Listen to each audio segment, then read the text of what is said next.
Bonsoir à tous et bienvenue dans ce journal présenté ce soir par Laure Girard. Bonsoir Laure. Bonsoir Aurélien, bonsoir à tous. Au sommaire de cette édition, une solution pour nos amis agriculteurs. L'association Agri-Emploi 72 les aide à trouver des remplaçants en cas d'absence sur leur exploitation.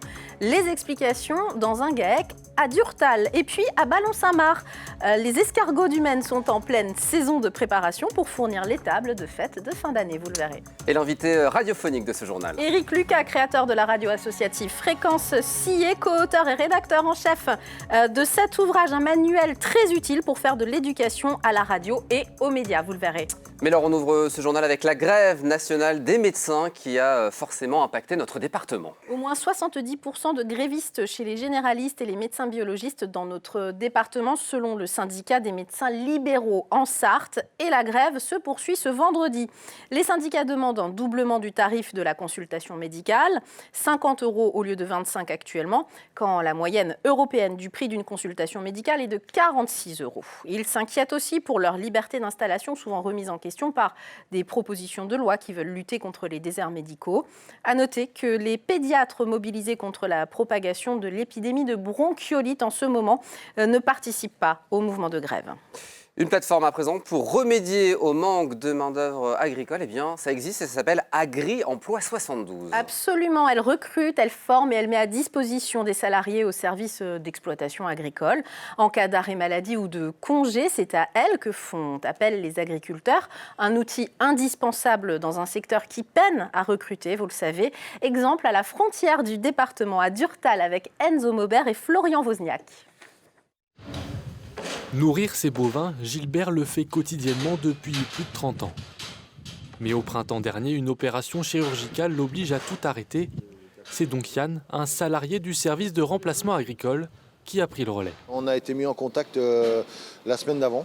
Du coup, on l'a découvert le lundi matin, la veille de mon opération. Et du coup, il est resté 2 mois. Nourrissage des bêtes, labour, semis, Yann réalise les tâches habituelles.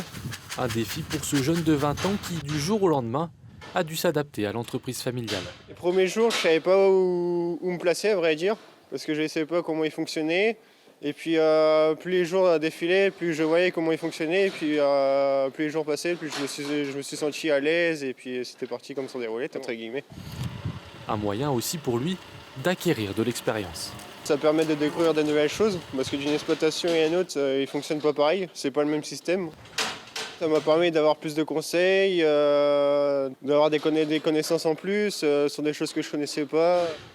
Auparavant, le remplacement des agriculteurs s'opérait via différentes structures.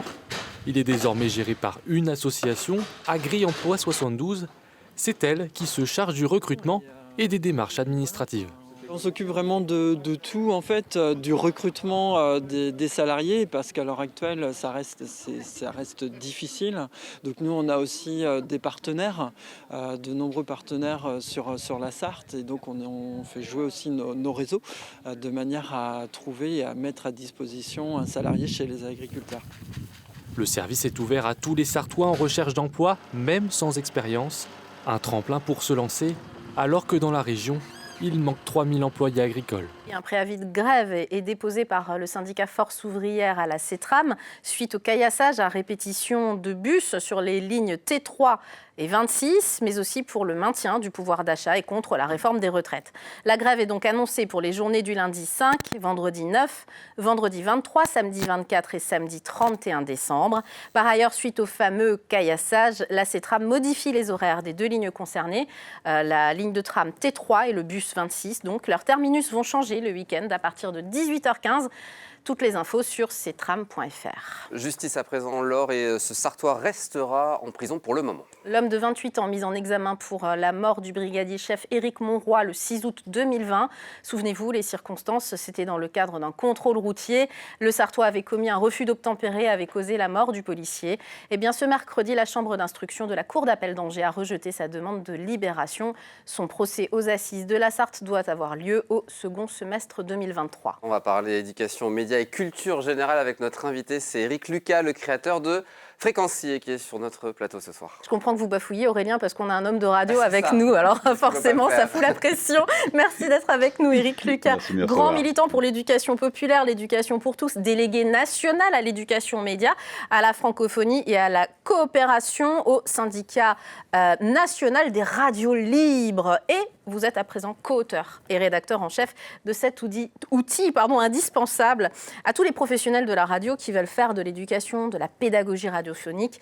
L'ouvrage Proxémité, c'est d'abord un projet collectif, Éric Lucas. Alors c'est un projet collectif, c'est l'ensemble des radios associatives qui sont regroupées à l'intérieur du syndicat national des radios libres, qui ont décidé de répondre à un appel à projet du ministère de la Culture, qui a permis la réalisation de cet ouvrage. Et on a été des radios de Montpellier, de Guichen, de Rodez, de Compiègne et de la Sarthe, avec Fréquencier, à mettre la main à la pâte. On a réuni aussi 49 témoignages de radios. Donc ça devient quand même quelque chose de vraiment collectif et qui reflète assez bien non seulement ce que chacun fait, mais aussi les besoins qui s'affichent. L'intérêt, c'est l'union fait la force, parce que comme vous le disiez, dans les radios, et notamment les radios associatives partout en France, mais même en Europe, tout le monde fait de l'éducation aux médias, chacun dans son coin. L'idée, c'est vraiment de fédérer et de construire quelque chose ensemble, quoi. C'est plus que ça. C'est-à-dire, ça fait 40 ans que les radios associatives et les radios communautaires en Europe sont impliquées en éducation aux médias. Et il y a un moment où il faut se poser la vraie question, c'est-à-dire ce n'est pas suffisant d'aller montrer ce que font les médias, il faut rendre les jeunes acteurs des médias.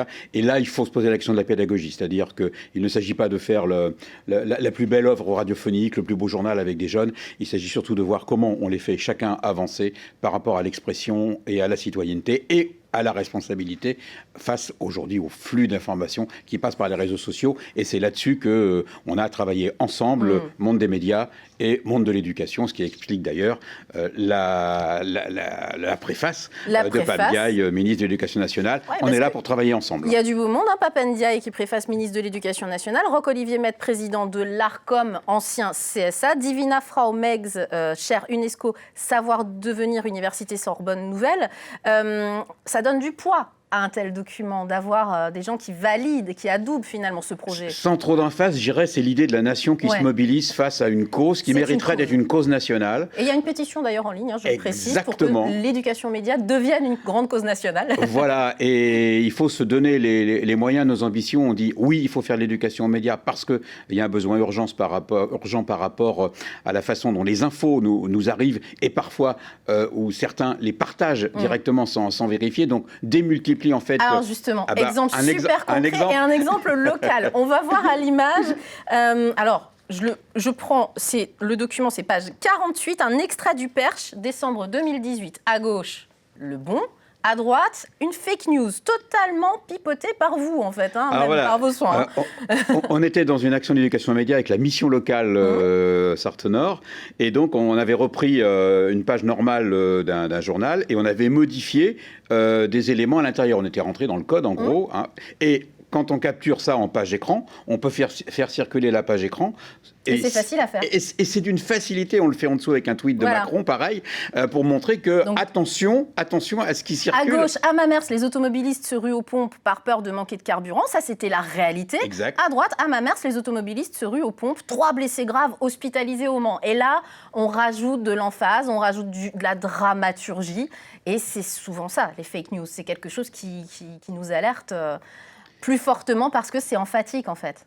On a tendance à vouloir en rajouter pour jouer plus sur l'émotion que sur l'intelligence.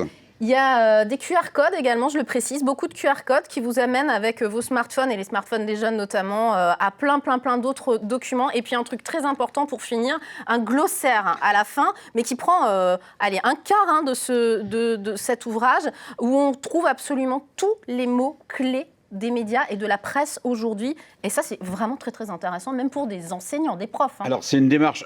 Alors, c'est un ouvrage utile aussi pour les enseignants.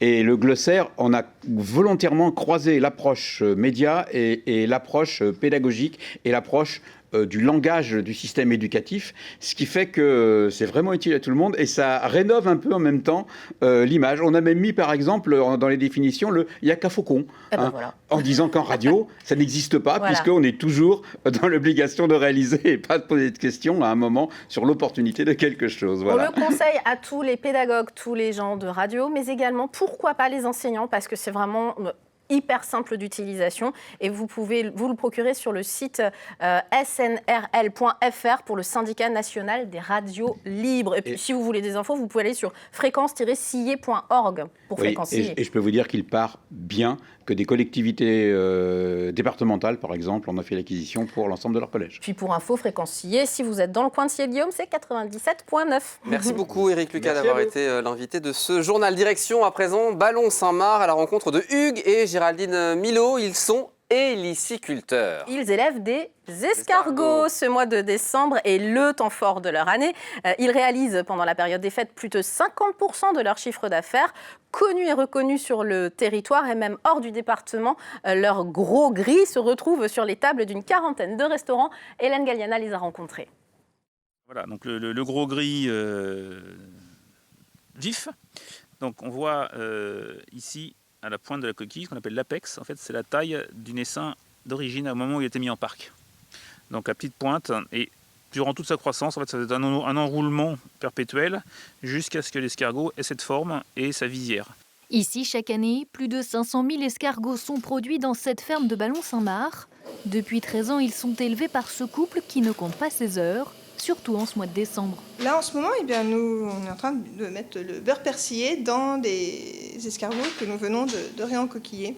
Donc l'opération, c'est vraiment ce qui nous occupe le plus d'heures dans la journée ces temps-ci, enfin jusqu'au réveillon du 31. Dans l'esprit du français, les escargots, c'est à Noël et au beurre persillé. Le mois de décembre, c'est 50% des chiffres d'affaires à Noël. Il ne faut pas se rater. Car en plus de l'élevage, ils sont aussi préparés sur place, avant de se retrouver sur les tables des particuliers ou de restaurateurs. Initialement, on était principalement axé sur la Sarthe. Aujourd'hui, on fait partie du Collège culinaire. On est membre du Collège culinaire de France, donc c'est un groupement de producteurs et de restaurateurs en France entière. Et avec Chronofresh, donc le réseau Chronopost en produits frais, ça nous permet de faire des expéditions en toute France. Chaque année, environ 6 à 7 tonnes de gastéropodes sont vendues. Pendant le mois de décembre, 6 000 à 7 000 douzaines d'escargots du Maine sortent de leur cuisine pour venir remplir les tables des fêtes. Et un mot de sport avant de se quitter avec ce joueur du Mans FC qui nous quitte sans vraiment donner de raison.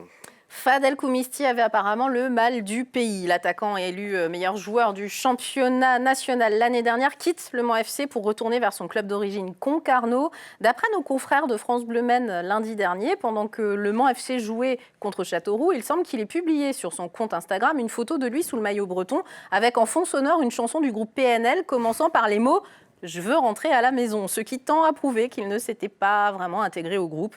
Recrue phare des 100 et or l'été dernier, il ne sera resté donc qu'un trimestre. Mais pas mal en Sarthe pourtant. Pourtant, on est bien en Sarthe, d'autant qu'il est d'origine sartoise. Merci Laure, c'est la fin de ce journal, une page de pub de la météo. Et on se retrouve pour Au quotidien la avec suite une Sartoise, qui Emeline Falampin. Ah, super. A tout de suite, ne bougez pas.